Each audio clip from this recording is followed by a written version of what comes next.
Normally, I like to do my news updates on Wednesday, but because there's so much going on in the Season of Discovery Phase 3, I figured I'd do one today.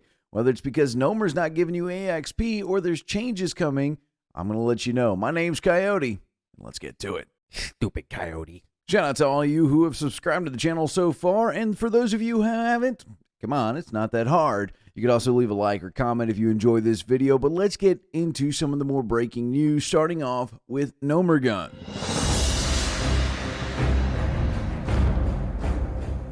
Unfortunately, I wasn't able to raid Gnomer Gun on reset, and that might have helped me out. My guildies ended up doing it and going 6 out of 6 with no deaths. The problem is that Thermoplug did not give any EXP, and this isn't just for our guild either. There was actually quite a bit. I tweeted out over at Josh Greenfield, a shout out to him, man. He was like really on it. When I saw this, I went over to Twitter and tweeted to Agrin, man. Huge shout out to that guy. He said, hey, we're aware of it, we're looking at it, and we're going to take care of it. I posted, hey, man, bro, you're a hero, and this is where everybody kind of jumped in. Hey, we're having this issue, so shout out to them. We're looking to see a fix for that. If your guild has not run Gnomer yet, you may want to hold off as long as you can until the next reset so you can get the full EXP. I guarantee we'll see some fixes come into that because we've already seen some fixes. We'll get to those right now. Starting over the first of our hot fixes, if you're in a PvP battleground, you will be able to start switching between your dual spec talents. I guess this was an issue for some players. I know some guildies who PvP quite a bit said they were having that same issue where they were trying to, change to help fit the comp, and they were just having issues. Moving on to some of our class updates, and I'm sure there's going to be more to come. We're seeing some healer changes. Efflorescence will now properly work when Swiftmen is used on a guardian or pet. So if you got a pet out there tanking something, it's going to work on them. Shamans, hey, your healing rain can no longer be cast on targeted non-players as it really is intended in the text. Skipping down to the Blood Moon real quick. Zanzil the Outcast, the Ward of Zanzil, will now despawn after 30 seconds, and it's summoning a reduced number of zombie skeletons, and this will be recast less frequently. The Ward of Zanza will no longer have totem immunities, and zombies will despawn after a short period of time. I know some players were saying that they were out there kind of farming some EXP off those. Not sure how true that was or what else they were getting from there. And then the Crystal Shore Blood Moon Graveyard is now further north.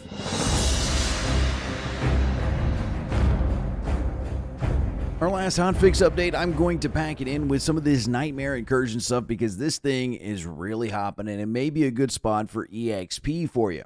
First off, for our hotfixes, Vengeful, Ancient, and Doomkin are now categorized as rare elites, and credit for defeating Lasara, Florius, Eulanthus, and Tyrannicus is now awarded cross-faction. If you haven't used these Nightmare Incursions to level, you may want to, all right? We had a guildie who was tracking what kind of EXP and gold he was getting from these events, and I gotta tell you, it's quite staggering. Just in 45 minutes of the Nightmare Incursion, we saw this guildie get 90,000 EXP, and he actually made quite a bit of gold. It's kind of crazy because think about it this way. That is enough to get you from levels 40 to 41.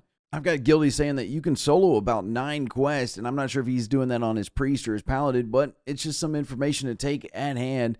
And he got around almost 8,000 EXP per quest. There was 3 item grabs, 3 intel, and there was a ramp at the bottom for 3 escort rivals, all right? It's like a 15-minute loop is what he was telling me, but it's not bad for that amount of EXP and the gold on in turn. Furthermore, you're going to want to take some time to do this because some of the ruins have been found in here. It all takes getting friendly with, which some of my guildies are saying doesn't take long at all.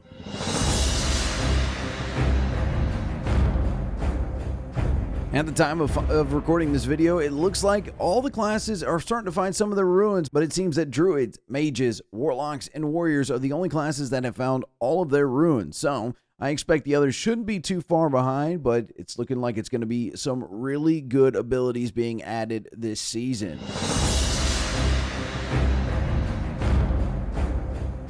We've already seen a lot of guilds. They sweat-lorded it all the way to the top, but I don't think they were sweaty enough because it looks like there are no day one finishes for the Sunken Temple, which is kind of good. I would like this 20-man raid to be a little bit more difficult than we've seen in the past. Not to say that Gnomer was a walk in the park. Some guilds definitely struggled all the way till the end, but it looks like Sunken Temple's going to have some great fights to it. I want to give a shout out to these 3 guilds who are currently 6 of 8. Those are the ones that we are tracking through Warcraft logs that have completed these bosses. None of the above and Drive. Those are both EU guilds, and a very own SOD Welcome.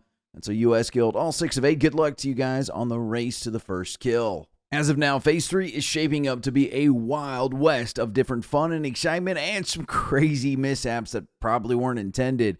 You can always stay tuned right here to the Stupid Coyote channel. Like, subscribe, and leave a comment if you found this video helpful. And as always, happy adventures, Stupid Coyote.